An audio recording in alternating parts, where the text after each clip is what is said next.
Let's keep it real. You know this guy got this tournament in the bag. Come on. Alright, so this One Piece chapter, very, very basic chapter. For the most part, in its entirety, it was the battle of Block C, and it didn't even finish yet. But pretty much, you got introduced to a lot of different new characters. And to be honest with you, if Oda wanted to make a lot more of an impact with some of these characters, he kind of should have did like how he did with Bartholomew and Chinjao. Because Chinjao, out of this entire block, was the only one that I was really like kind of hyped for. The rest of them, it was just kind of like, they were kind of cool, and some of them felt a little bit impressive. But to be honest with you, none of them really had an impact. And it was just kind of one of those situations where I'm looking at it like, this battle looks so cool, but I wish I really gave a shit about some of these characters, because it's like the Funk Brothers, they have some cool technique where I guess they combine themselves to pretty much like have this ultimate fighting and ultimate defense, but it's like we don't know the Funk Brothers. Same thing with a lot of these other peoples, the Bandit, Bounty Hunter. A lot of these people we just like, okay, they're cool.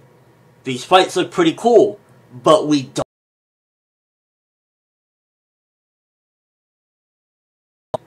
You know, sideline, hey, this looks kind of cool. And that's pretty much one of my gripes with the chapter, necessarily because it was pretty dope fights and kind of has like a little bit of name dropping here and there. Like, you know, we get a little Impel Down reference from the Bounty Hunter. But then it's also like, again, we don't know these people, so it's like it doesn't make that much of an impact as it would had we known a little more about them, or had they been even a little more hyped up like Bartholomew. Although I ain't gonna lie, when Chinjao used the Conqueror's King Haki, I was like, this old motherfucker knows what time it is. He's a boss. 500 million bounty is not a bag of air, and he showed it right there. I really wish Luffy would have did a little bit more in this chapter, because to be honest, he didn't do absolutely nothing other than he had to hide his face a little bit more because his helmet was taken away. And slowly but surely, people are starting to realize that that's actually Luffy, or they at least have a hunch, a lot of these people. So he's gonna get himself into some serious shit sooner or later. They're gonna all try to gang up on him, because at the end of the day, everyone wants a piece of the man that invaded Impel Down, that went through the Whitebeard War, went up against the admirals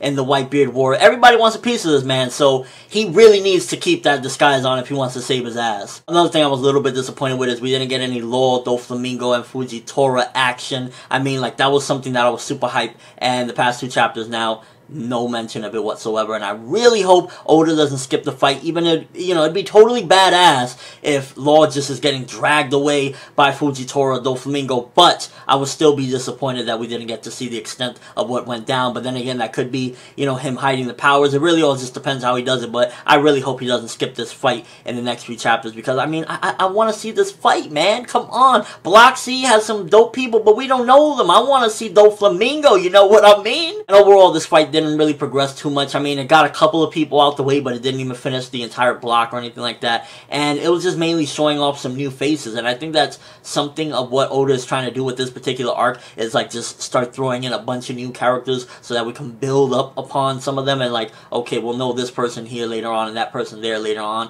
And that's kind of cool, but at the same time, it also doesn't feel like it's progressing too much at all. And I guess out of this block, I just want to see Luffy versus Chinjao in some pretty freaking epic battle, because he's like, Garp, I wish you was here to see what I'm about to do to your grandson, Garp. He is like going crazy, and I want to see that happen. I wish we would have got even a little bit of that in this chapter, but sadly we didn't. Overall chapter, it was about an average to fine type of chapter. I'd give it anywhere from 5.5 to maybe a 6 out of 10. 5 is an average, 6 is fine. So I give it around there. Again, it didn't progress the plot too much. It didn't even finish the block. But we did get some pretty cool action. And we also got to see that Luffy is really, he has to hide his identity, because everybody wants a piece of this man. They want to kick his ass because they know who he is. And they know if they get a piece at him and take him down, their rep will be through the freaking roof. But please, Oda, in the future, give us a little more Doflamingo and Law and Fujitora. I mean, come on, man. We've been good boys, right? And I'm really hoping we just get a little bit more out of these characters as well, because, yeah, they're being introduced in bulk. We're not getting too much backstory from them, but if Oda builds up on some of them, like the Bandit or the Funk Brothers, like the Funk Brothers, they actually have a pretty cool technique when they combine, and they have that hard-ass freaking body as well as that crazy punch technique. That'll be something very interesting to see in the future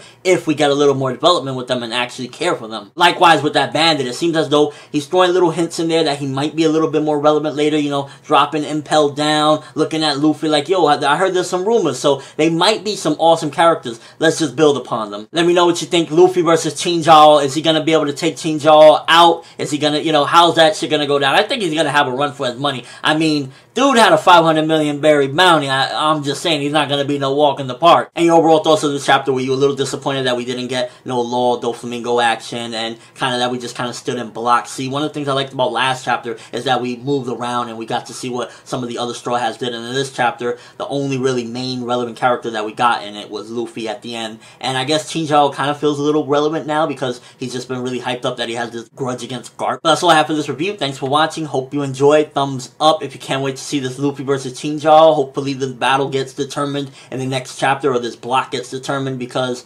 I'm ready to move on and see some of that Law action. I'm Forever World, and as always, people, have an awesome day.